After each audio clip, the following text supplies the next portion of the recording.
यह कहानी लगभग 200 साल पुरानी है, जहां हमें एलन नाम की एक लड़की को अंधेरे में दिखाया जाता है। वह किसी से कह रही होती है, मेरे पास आओ, और तभी अंधेरे से आवाज आती है, तुमने मुझे जगा दिया है, अब तुम मेरी हो। एलन हाँ में जवाब देती है, और अगले ही पल एलन को हमें किसी और दुनिया में दिखाया जाता है, जहां वह उस शक्ति के साथ इंटीमेट होती है जिसे उसने पुकारा था। और तभी एलन की आंख खुल जाती है। दरअसल यह उसका सपना होता है। एलन की अब शादी हो चुकी है। वह अपने हस्बैंड थॉमस के साथ जर्मनी में रहती है। एलन और थॉमस के बीच काफी प्यार है।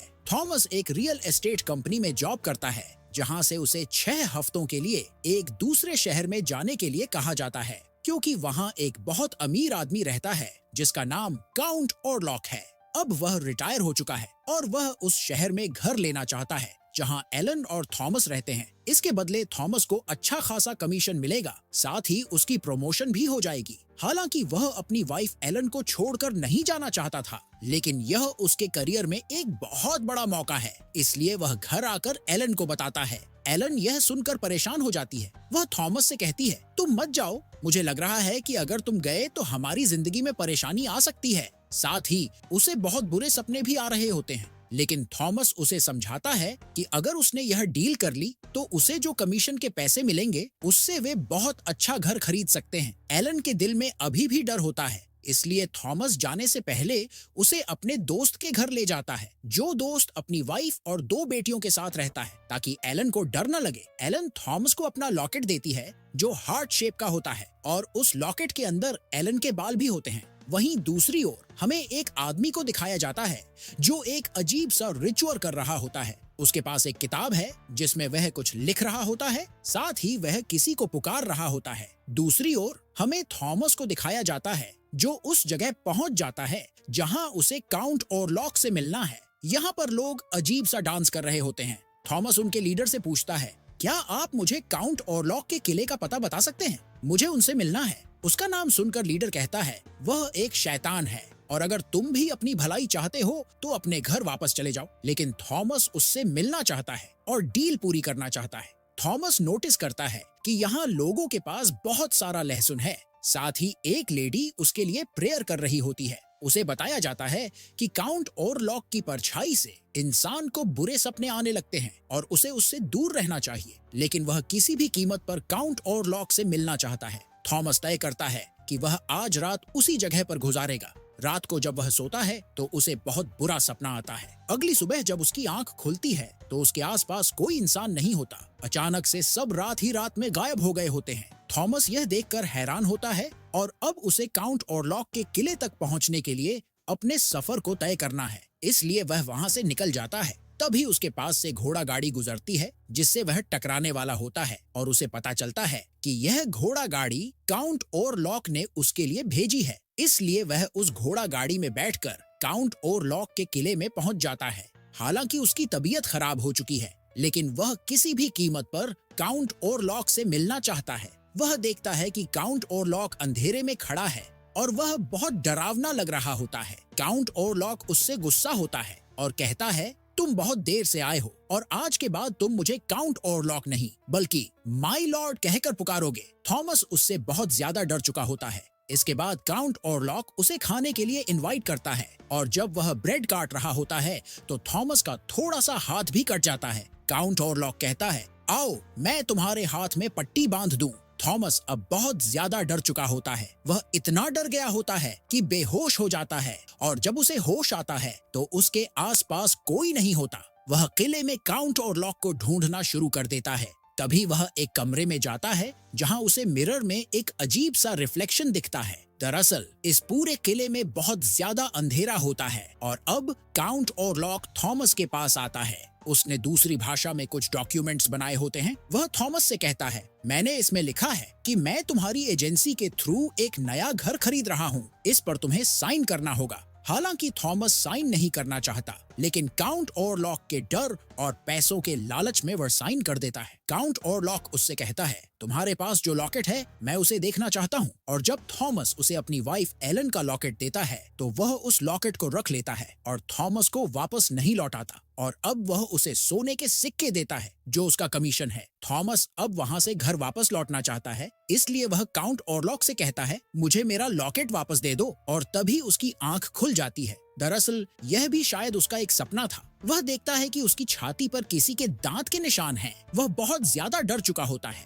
वह मेन गेट के पास जाता है जो बंद होता है। वह वहां से निकलना चाहता है और अब उसे एक तहखाने का रास्ता दिखता है। वह तहखाने के अंदर जाता है। वहां पर एक कॉफिन होता है और जब वह उस कॉफिन को खोलता है तो उसके अंदर काउंट ऑरलॉक की डेड बॉडी होती है, जिसे देखकर साफ साफ लगता है कि वह कई सालों से उसी कॉफिन के अंदर है। वहां पर गड्ढा खोदने वाला एक औजार होता है और उस औजार से वह काउंट ऑरलॉक की बॉडी पर हमला करने लगता है। तभी उसकी आंखें खुल जाती हैं, जो देखकर थॉमस वहां से भाग जाता है और अब काउंट ऑरलॉक जाग चुका है। उसके पास थॉमस की वाइफ एलन का लॉकेट है, जिसे हाथ में रखकर वह लैटिन में कुछ लाइंस बोलता है और जब वह लाइंस बोल रहा होता है तो एलन को कुछ होने लगता है। ऐसा लगता है जैसे उसे कोई अपने कंट्रोल में कर रहा हो। तभी काउंट ऑरलॉक अपने ड्रैकुला वाले रूप में आकर थॉमस को पकड़ लेता है और उसका खून पीना शुरू कर देता है और किसी तरह से थॉमस वहां से भागने में कामयाब हो जाता है और वह नदी के किनारे बेहोश हो जाता है। कुछ ही देर बाद वहां के नेटिव लोग आते हैं जो थॉमस को देख लेते हैं और उसे अपने कबीले में ले जाते हैं,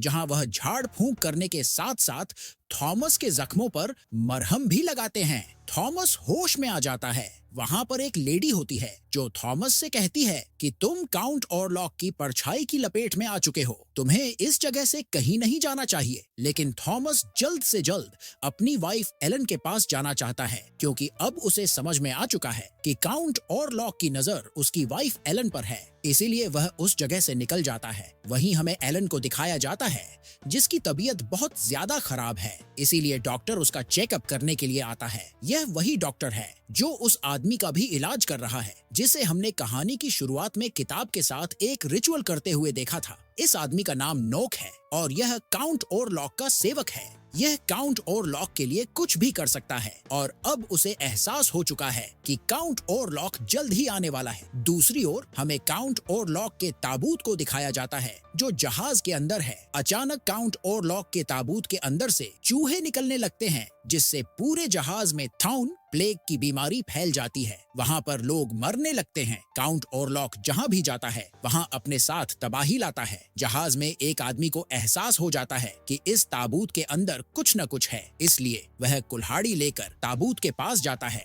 और जैसे ही वह उसका ढक्कन खोलता है तो काउंट ऑरलॉक, जो कि एक वैम्पायर है, उसका खून पीकर उसका खात्मा कर देता है। वहीं दूसरी ओर एलन के पास एक प्रोफेसर आते हैं जिन्हें डॉक्टर ने बुलाया है। वह एलन को देखते हैं जिसे रिबन के साथ बांधा गया है। वह एलन को खोल देते हैं और बड़े प्यार से उससे कई सारे सवाल पूछते हैं। एलन कहती है कि मुझे कभी कभी ऐसा लगता है कि मेरी आत्मा मेरे शरीर को छोड़कर किसी और दुनिया में चली जाती है। शादी से पहले भी मुझे बहुत सपने आते थे। मैं हमेशा अकेला महसूस करती थी, लेकिन थॉमस से शादी के बाद मेरी पूरी दुनिया बदल गई और अब एक बार फिर से मुझे बहुत बुरे बुरे सपने आते हैं जो पहले से भी ज्यादा भयानक हैं और तभी उसे कुछ होने लगता है। प्रोफेसर यह देखकर उसके शरीर पर एक पिन चुभौते हैं, लेकिन इसका एलन पर कोई असर नहीं होता। और अब प्रोफेसर बताते हैं कि एलन की आत्मा अब इस दुनिया में नहीं है, बल्कि किसी और दुनिया में है। किसी ने उसे अपने वश में कर रखा है। उसे कोई दिमागी बीमारी नहीं है। दरअसल डॉक्टर को अब तक यही लग रहा था कि उसे कोई दिमागी बीमारी है और प्रोफेसर के सच बताने के बाद भी यहाँ पर थॉमस का जो दोस्त होता है उसे उसकी बात पर विश्वास नहीं होता। उसे और उसकी पत्नी को यही लगता है कि थॉमस के दूर जाने की वजह से एलन डिप्रेशन में है। एक बार थॉमस वापस आ जाए तो वह पूरी तरह से नॉर्मल हो जाएगी और अब डॉक्टर को यकीन हो चुका है कि प्रोफेसर जो कुछ कह रहे हैं वह बिल्कुल सही है।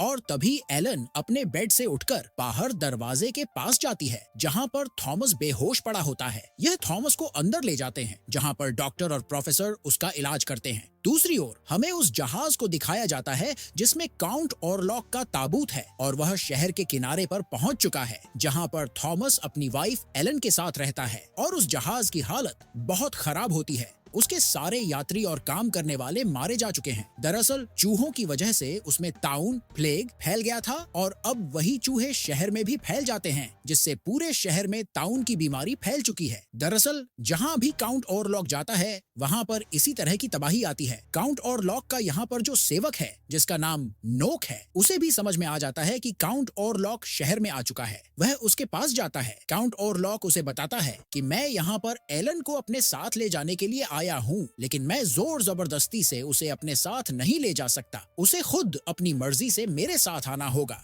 इसलिए हमें कुछ ऐसा करना है जिससे वह मेरे साथ चलने के लिए मजबूर हो जाए। पूरे शहर में लोगों की मौत हो रही होती है और अब डॉक्टर और प्रोफेसर एक डेड बॉडी की जांच करते हैं। वह यह देखकर हैरान हो जाते हैं कि बॉडी के अंदर खून का एक कतरा भी नहीं होता। प्रोफेसर को समझ में आ जाता है कि यह काम किसी डेमन का है और उन्हें पूरा यकीन है कि नोक को इस बारे में कुछ पता होगा। और जब वह लोग उसे मिलने के लिए जाते हैं तो उन्हें पता चलता है कि एक रात पहले ही नोक अपने घर से भाग चुका है और अब वह डॉक्टर से कहते हैं कि हमें किसी भी कीमत पर नोक को ढूंढना होगा, वही हमें सच बता सकता है।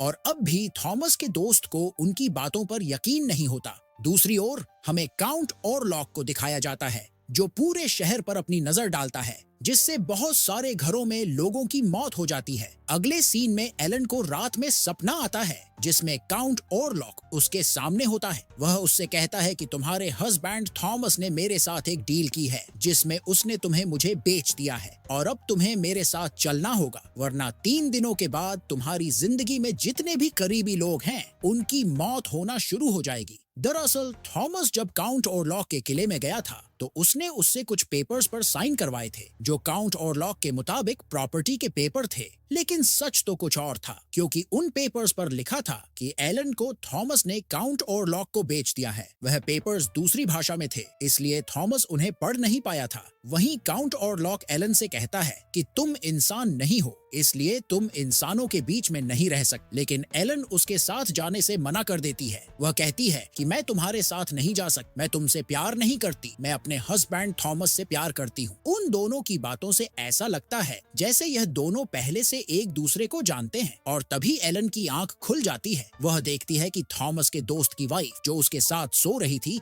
वह बेड से नीचे गिरी हुई है और उस पर चूहे हमला कर रहे हैं। एलन यह देखकर जोर से चिल्लाती है। उसकी वाइफ को काउंट ओरलॉक के बारे में बताना चाहती है, लेकिन वह उसकी बातों पर यकीन नहीं करता और कहता है कि तुम दोनों यहाँ से अपने घर वापस चले जाओ, जिसके बाद थॉमस और एलन को अपने घर वापस आना पड़ता है। अगले सीन में डॉक्टर और प्रोफेसर को दिखाया जाता है जो नोक को ढूंढना चाहते हैं, क्योंकि उन्हें पता है कि वही उन्हें काउंट ओरलॉक के बारे में बता सकता है। और जब वे लाइब्रेरी में जाते हैं तो प्रोफेसर को वही किताब मिल जाती है जिस पर रिसर्च के दौरान नोक काउंट ओरलॉक के बारे में कुछ लिख रहा था। और अब प्रोफेसर को समझ में आ जाता है कि थॉमस और उसकी वाइफ एलन की जान खतरे में है। इसके बाद वे थॉमस के दोस्त के घर जाते हैं, लेकिन वहां जाकर उन्हें पता चलता है कि उसने दोनों को अपने घर से निकाल दिया है। ये उसे समझाने की कोशिश करते हैं कि वह एक वैम्पायर है, लेकिन थॉमस का दोस्त उनकी बातों पर यकीन नहीं करता। प्रोफेसर उसे बताते हैं कि उसने तुम्हारी वाइफ का खून छक लिया है और वह दोबारा तुम्हारी वाइफ पर हमला जरूर करेगा। दरअसल थॉमस के दोस्त की वाइफ के शरीर पर 2 दांतों के निशान थे जो काउंट ओरलॉक के हैं। उसने उसका खून छक लिया है। प्रोफेसर थॉमस के दोस्त को बताते हैं कि हमें किसी भी कीमत पर काउंट ओरलॉक को यहाँ से वापस उसी जगह भेजना होगा जहाँ से वह आया है, या दिन के समय उसे मारना होगा, क्योंकि दिन के समय वह अपने ताबूत में सोता है। लेकिन अब भी थॉमस का दोस्त उनकी बातों पर यकीन नहीं करता। वहीं थॉमस को अपने घर पर दिखाया जाता है जो एलन से कहता है कि हमें इस शहर को छोड़कर जाना होगा। और अब एलन उससे कहती है कि मैं अपनी जिंदगी की सच्चाई तुम्हें बताना चाहती हूँ। जब मैं टीनेजर थी तो मैंने काउंट ओरलॉक को पुकार कर उसे जगाया था, जिस पर उसने कहा था कि तुम मेरी हो, और मैंने हाँ में जवाब दिया था। मैंने काउंट ओरलॉक के साथ एक तरह की डील की थी, जिस डील को पूरा करने के लिए वह यहाँ आया है। दरअसल एलन एक तरह की साइको लड़की थी जो शादी से पहले अलग अलग एंटिटीज से कनेक्ट होकर उनके साथ फिजिकल रिलेशनशिप बनाया करती थी, और उसने काउंट ओरलॉक के साथ भी ऐसा ही एक वादा किया था। और जब थॉमस से उसकी शादी हुई तो वह सब कुछ भूल गई। वह थॉमस से बहुत बहुत प्यार करती है और अब उसके साथ हमेशा के लिए रहना चाहती है और काउंट ओरलॉक वादे के मुताबिक उसे अपने साथ ले जाने के लिए आया है। और तभी हम देखते हैं कि एलन की आंखें पलटना शुरू हो जाती हैं। थॉमस उसका साथ नहीं छोड़ता बल्कि उसके और भी करीब चला जाता है, जिसके बाद वह कुछ ही देर में नॉर्मल हो जाती है। और वहीं प्रोफेसर अब थॉमस के घर आ जाता है। उसे पता चल चुका है कि अगर उन्हें काउंट ओरलॉक को मारना है तो इसका एक ही जरिया है और वह है थॉमस। अगले सीन में काउंट ओरलॉक थॉमस के दोस्त की पत्नी और उसके दोनों बच्चों को मार देता है, जिससे थॉमस का दोस्त गहरे सदमे में आ जाता है। और अब प्रोफेसर, डॉक्टर और थॉमस ये तीनों मिलकर काउंट ओरलॉक के ताबूत को ढूंढना चाहते हैं ताकि थॉमस उसके दिल पर वार करके उसे मार दे। और जाने से पहले प्रोफेसर एलन से कहते हैं कि जो बुराइयां इंसान के अंदर होती हैं वही बाहर भी होती हैं। इंसान को अपने अंदर की बुराइयों को खत्म करना चाहिए। तुम ही हो जो काउंट ओरलॉक को मारने में हमारी मदद कर सकती हो। इसके लिए तुम्हें हिम्मत से और सच्चाई से काम लेना होगा। इसके बाद ये तीनों निकल जाते हैं। थॉमस को पता चलता है कि उसके दोस्त ने अपने परिवार के मरने के सदमे में खुद अपनी जिंदगी का खात्मा कर लिया है। और अब डॉक्टर, प्रोफेसर और थॉमस तीनों उस जगह पहुंच जाते हैं जिस प्रॉपर्टी की डील करने के लिए थॉमस काउंट ओरलॉक के पास गया था। वहाँ पर काउंट ओरलॉक का ताबूत होता है और जब वे इसे खोलते हैं तो उसके अंदर काउंट ओरलॉक नहीं बल्कि उसका सेवक नोक होता है, जिसे प्रोफेसर बहुत समय से ढूंढ रहा था। ये समझ जाते हैं कि काउंट ओरलॉक बाहर है और वह एलन के पास ही गया होगा। वहीं एलन काउंट ओरलॉक को बुलाती है। काउंट ओरलॉक उसके पास आता है। एलन कहती है कि मैंने जो तुमसे वादा किया था मैं उस वादे को पूरा करूंगी। ये दोनों एक दूसरे के करीब आ जाते हैं, जिसके बाद वह एलन के शरीर पर अपने नाखून चुभोकर उसका खून पीना शुरू कर देता है। दरअसल यह एक तरह की एकता का संकेत होता है कि अब ये दोनों एक हो चुके हैं। पूरी रात गुजर जाती है और अब सूरज निकलना शुरू हो जाता है और जब सूरज की किरणें खिड़की से काउंट ओरलॉक के ऊपर पड़ती हैं तो वह उन किरणों की वजह से मारा जाता है, क्योंकि वैम्पायर सूरज की रोशनी को बर्दाश्त नहीं कर सकते। उसकी मौत हो जाती है, लेकिन साथ ही अब एलन का भी खून बहुत ज्यादा कम हो चुका होता है, जिसकी वजह से उसकी भी मौत हो जाती है। थॉमस जब घर वापस आता है तो देखता है कि काउंट ओरलॉक मारा जा चुका है और साथ ही अब एलन की भी मौत हो चुकी है, जिससे उसे बहुत दुख होता है। वहीं पूरे शहर में जहां काउंट ओरलॉक की वजह से प्लेग फैला था, अब वह पूरी तरह से ठीक हो चुका है। एलन ने अपनी जान देकर काउंट ओरलॉक को मार दिया, क्योंकि उसे पता था कि यह उसी की गलती थी जिसकी वजह से काउंट ओरलॉक यहाँ आया था। उसी ने अपनी यंग एज में उसे बुलाया था। काउंट ओरलॉक को उसी ने जगाया था, जिसकी वजह से पूरे शहर में लोग मारे जा रहे थे। प्रोफेसर ने जब उससे कहा कि इंसान के बाहर जो बुराई होती है वह उसके अंदर भी होती है, तो उसे अपनी गलती का एहसास हुआ। इसीलिए खुद उसने अपनी जान देकर काउंट ओरलॉक का अंत कर दिया। इसी के साथ यह मूवी यहीं पर खत्म हो जाती है। यह कहानी आपको कैसी लगी? कमेंट बॉक्स में अपनी राय जरूर बताइए और भी अच्छी वीडियो के लिए हमारे चैनल मूवी एक्सप्लेनर को लाइक करें, सब्सक्राइब करें और शेयर करें।